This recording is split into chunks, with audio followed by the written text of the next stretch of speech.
so far is I've removed this. This is a 13 on here. Removed 13 out of here. Pulled this off, took the 2 nylon bushings off. And put the 2 nylon bushings on my XDR shifter. I'm gonna put this in the widest notch, like this.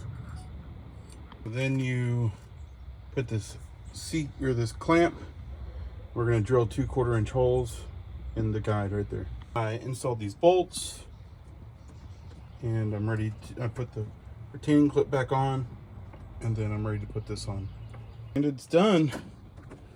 The only problem is I'm pretty sure I have a bad shifter cable, because even after I've adjusted my linkage multiple times, it still will not go into park.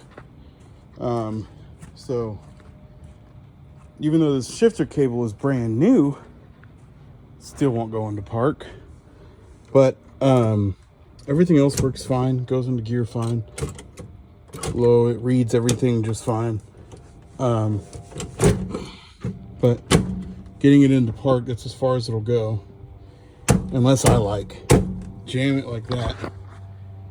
And even then, it's like barely going in there, and then it doesn't read park. So I don't know. And if I adjust it anymore, it no longer reads neutral, reverse, high, and low. Right now it reads everything other than park. So I mean, it is what it is. Who needs park anyways, right?